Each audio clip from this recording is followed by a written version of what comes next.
जय शिवराय सर्वांना. जानेवारी महिना चालू आहे आणि तरी पण नदीचं पाणी वाहत आहे बघा. ज्या नदीला पाऊस पडे की थेंबीत साचत नव्हतं ना, ती नदी आज टाचूटाच भरलेली. 10 किलोमीटर आहे कोणास टप्प्याटप्प्याने. काही बंधाऱ्यांमध्ये आणि काही जिशमीने बंधारे टाकलेले आहेत.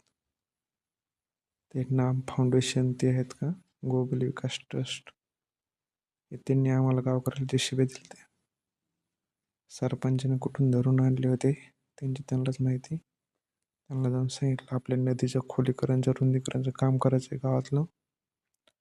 मग ते आले, त्यांनी पाहणी केली असन आणि त्यांनी बघितलं गावातले लोक पॉझिटिव्ह आहेत का, सरपंच पॉझिटिव्ह आहे का काम करायला. त्या हिशोबाने जे शिव्या दिले, 10 जे शिव्या दिले ते त्याला फक्त डिझेल टाकायचं होतं गावकऱ्याला.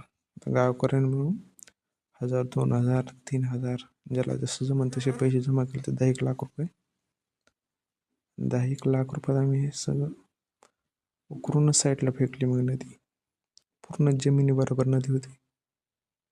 नदी काठचे जेवढे बी शेतात समजा अख्खे पावसाळ्यात जात होते वाहू.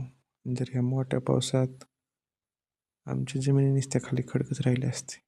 आपली बी 1 एकर जमीन होती शेजारी, आम्हाला नुसते दगडच राहिले असते खाली या यंदाच्या मोठ्या पावसात बरं का. पण नदी खोलून एवढी रुंद झाली की किती पाऊस आला तरी काय समजलं नाही पाऊस कितीक झाला आणि कितीक नाही. मग हे बघा, नुसती बैलगाडी इतकी जायापुरती नदी होती. मस्त साईडने बांधारा टाकून दोन्ही साईडने बैलगाड्या चालतात. मध्ये नदी.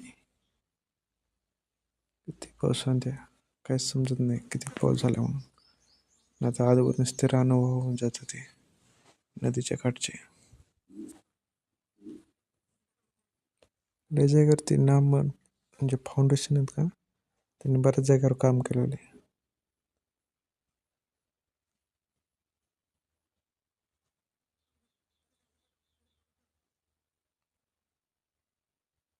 कसली खपका दिसते नदी. मी व्हिडिओ बघितला असं नाही हवे आजवर कुठं ना कुठं.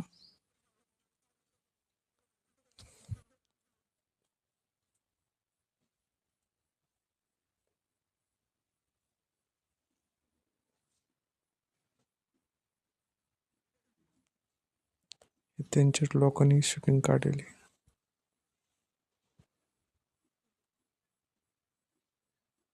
पहिल्या पावसाचं पाणी नदी खोलीकरण झालं त्या टायमाचा व्हिडिओ हा. पण खोलीकरण झालं आणि पहिल्या वर्षी पाऊसच नाही पडा, फक्त एकच पाऊस पडा होता. त्या एकाच पावसाने एवढं पाणी साचलं. त्यानंतर दुसऱ्या वर्षी पाऊस पडा आणि तिसऱ्या वर्षीची पडा, तो यंदाचा विचारताच सोय नाही.